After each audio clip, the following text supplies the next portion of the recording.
Hey everyone, Dr. Lee Bryce here, and today I'm doing your week 2 video. I am actually on my hotspot on my phone because I just cut off my internet at my old place, so hopefully this goes well. Week 2, and we are studying social problems as they relate to racism and racial inequalities, as well as gender inequalities. So this should be chapters 3 and 4 in your textbook. All right, so I'll do lecture on both those topics, exit paths, and reminders. Just as we start to think about these more subfields within the topic of social problems, we always want to keep in mind this basic foundational definition of social problems, which is an issue or thing that is a source of harm for some or all members of society, usually associated with controversy and or negativity. So, of course, you can see how issues related to race inequality and gender inequality, they definitely fit in with this negativity stuff. And we can think about the harm that racism and sexism causes large portions, really everyone within our society. Again, so what does this mean for race and race inequality? So when we think about race and race inequality, racial inequality, we have to think about race as a social construct. So how we as members of a society understand race. The example I always like to give is if we think about the United States and how we collect census data every 10 years, the federal government does. If you look over the decades, how we ask members of our society questions about race, that has changed over time. It has evolved because it's a social construct. The way people answered that question on the census by the same US government 100 years ago is very different than it is today. And you can see each 10-year cycle how there are nuances and tweaks to how that question is worded. That's because it's static, it's changing and evolving based off of how we as a society understand the term race as a social construct. Now, oftentimes when we're having lay conversations talking about race, racism and prejudice will sort of be used interchangeably. But for our purposes, it's important to understand the distinction between the two. So, having a prejudice is a biased belief about a particular group of people. In this case, when we're dealing with racial inequality, it's based off of our social understanding of race, having biases based off of race. When you act upon those biases and those prejudice, that's when racism comes into play. So it's the treatment of a group of people, treating them differently, unfairly, because in this case of their race. Now, with social problems, we want to make sure we're thinking about race not only on an individual, everyday basis. So, how might racism impact, prejudice, biases impact people in their day to day interactions with other people? But we also want to think bigger, more macro level about social structures. So, if we think about social institutions, these are the big picture things within our society, within culture that organize our everyday lives. Within the field of sociology, typically it's easier to think of examples. So, some examples are things like education, religion, family. These are all examples of social institutions because they're high level structures that organize our everyday lives. If you want to go into greater detail about a specific social institution, we can think about education and how education organizes if currently affiliated with a college or university as a student or an employee. It's going to impact what time your day starts, what time your work day starts. It's if you live on campus, it's going to determine when you eat, what you eat, where you eat, who you live with, if you live in the dorms, what classes you have access to. If you're no longer affiliated with the university because you graduated, your degree type, what degree granting institution you went to, all those things impact your ability to get a job, what type of job you can get, and what your income levels will be throughout the duration of your career and therefore your life. And so education continues to organize your life even after you graduate. So if we think about those bigger social structures, we can start to think about how institutionally and structurally racism plays out. And so if we think about um, what type of degrees people are more likely to choose, what type of majors people are more likely to choose. We know demographically that there are certain majors that students of color are significantly less likely to choose, and women are significantly less likely to choose. So if we think about that, we can start to see how structural racism and structural sexism plays out. Or we can look historically at who's been excluded from higher education, and it's been the Black community in the United States as well as women. So those are structural forms of sexism and racism that exist within our society and within a specific social institution, structurally within higher education. Now, I bring this up before this question of what does racial privilege mean? Because when we think about privilege, this is the unearned benefits a particular group of people have within a society based off of an existing identity category that they have. So if we think about race and we think about the group that benefits from ideas around race, that would be white folks. They have privilege when we think about race. People of color are subordinate or historically have been marginalized within our society. They lack access structurally to things like education historically within our society. If we look at some recent Supreme Court rulings within the United States, affirmative action can no longer be applied to higher education admission. So we can see how that structural racism still plays out, even within a contemporary setting.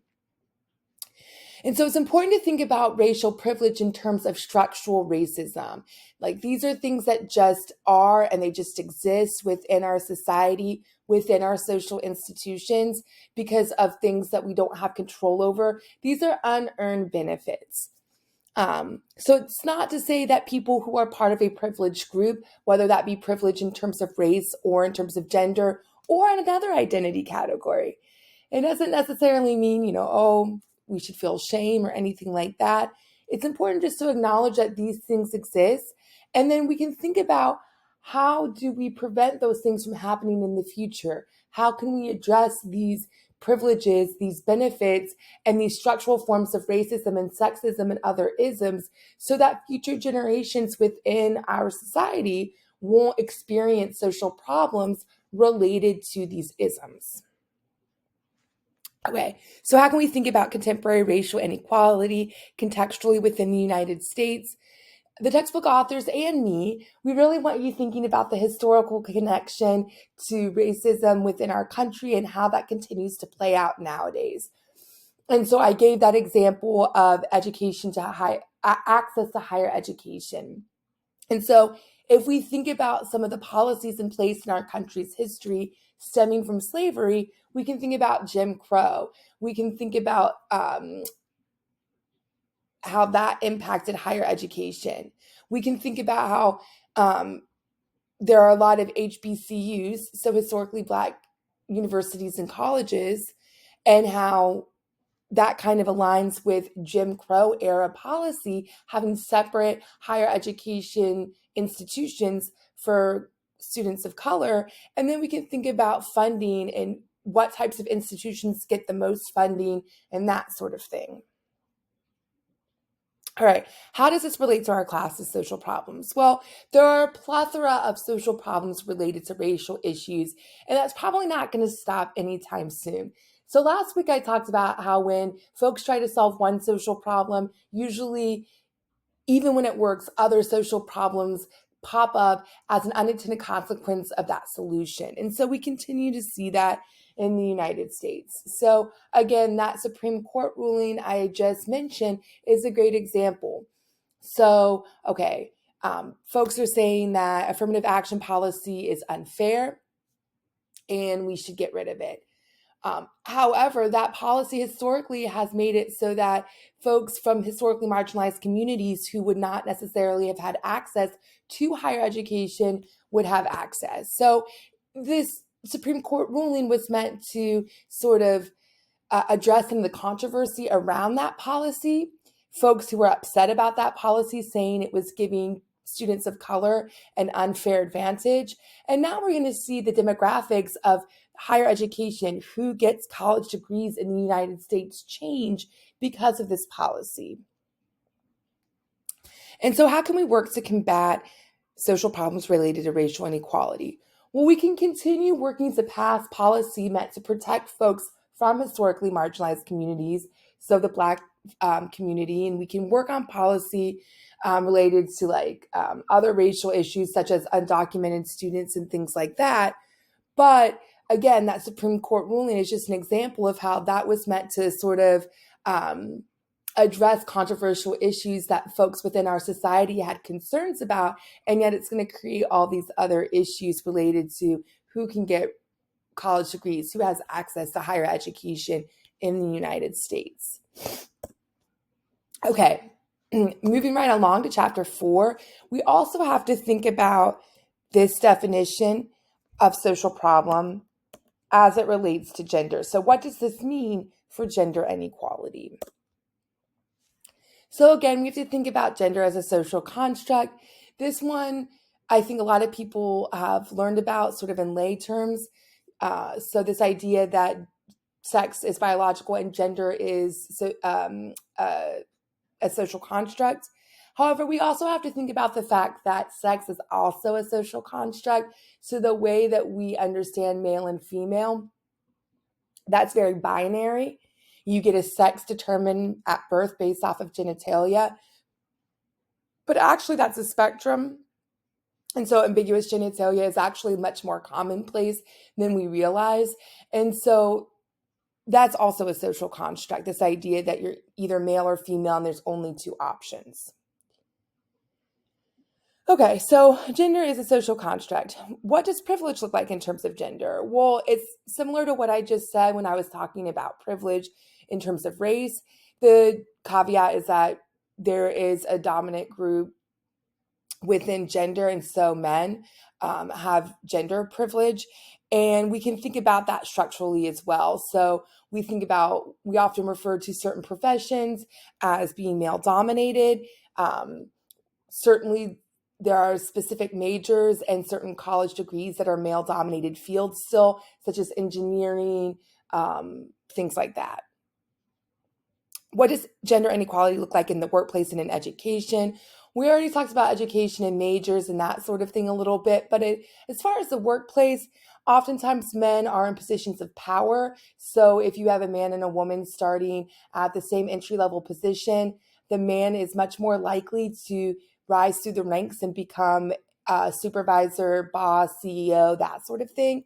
And if we look at CEOs across Fortune 500 companies within the United States, we can see that there are very few women in leadership positions, CEO positions, CFO positions, things like that. Now, in this chapter, your textbook authors also talk about violence against women. So I pose this question: why is violence against women so important when we discuss gender inequality and social problems? Well, of course, violence against women is one of the major social problems related to gender inequality within our society.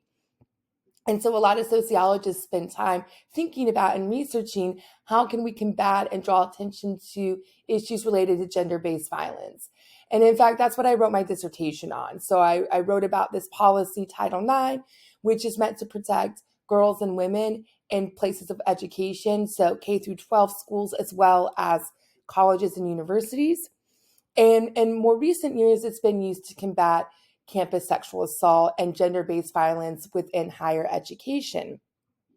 And so even as we see that policy being applied in that way, historically it was used really just to ensure that girls and women had equal access to sports and money for sporting related things. This policy starts to be used to address gender-based violence in higher education, and that seems like it's working to solve a social problem. And yet we're seeing how over, 10 plus years now, close to 20 years really, with that being done, the numbers of campus sexual assault have not really gone down. We have more data now, but those numbers haven't really changed. And so this policy is meant to combat that social problem, and yet it isn't really doing its job. And so what does that mean?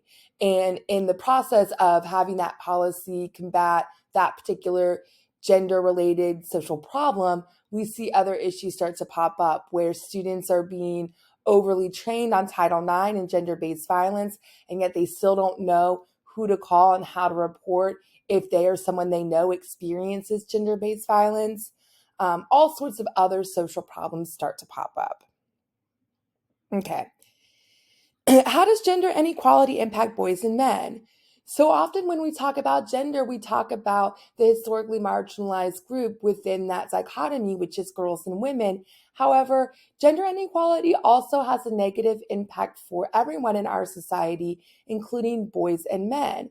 And so we can start to think about what harm is being done when, let's say, boys are exposed to violence against women in their home. So if there's domestic violence, intimate partner violence in a household, think about the psychological damage and the harm that that does to everyone in the family, not just the girls and women. We can think about how if only men are in positions of power and leadership in the workplace or in higher education, there are so many ideas and thoughts and ways of doing things that girls and women could provide that might make work better and easier for everyone, but we'll never know because women are not in positions of leadership and power at so many professions and so many jobs. Again, I've already sort of addressed this question of how does this relate to our class and to social problems, using that example of violence against women and specifically within the context of higher education. And I've talked a little bit about how we can work to combat social problems related to gender inequality. Oftentimes, solutions lie in policy, either adapting old policy that already exists, like Title IX, or passing new policies, such as the Violence Against Women Act, which was repassed as recently as the early 2000s. However, we also have to look at, are these policies doing what they say they're doing? And again, I give you that example of Title IX, where actually that policy isn't really lowering the numbers of gender-based violence and on college campuses. And perhaps just acknowledging that and having that data because of that policy, maybe that's a first step. Maybe once we realize how pervasive that issue is, more work will be done to combat that. But we've known that 1 in 4 to 1 in 5 women will experience rape or attempted rape during their time as a college student. We've known that as early as the 80s. 1987, there was a huge social science research study of colleges and universities across the country. There was data collected, quantitative data, survey data collected at all these universities. So we've known this since about 1987, and yet those numbers have not really changed. So just something to think about. All right. So I'm going to keep it short and sweet because my internet situation, but don't forget to copy and paste this link. Take your exit pass this week and let me know how things are going in the class. Just as a reminder, you should be reading textbook chapters 3 and 4, completing discussion board 2, and submitting your weekly reading notes. So for this week, you'll be submitting notes on chapters 3 and 4 from the textbook. Don't forget, your individual response on the discussion board is due Friday at 11:59 p.m. Your response to at least one classmate is due Sunday at 11:59 p.m. And that is also when your weekly notes are due, Sunday at 11:59 p.m. That's all I have for you. If you have any questions, you can always email me. I'm also happy to set up individual one-on-one Zoom meetings with folks if that's needed. But other than that, have a great week, and I will make another video next week. Bye, everyone.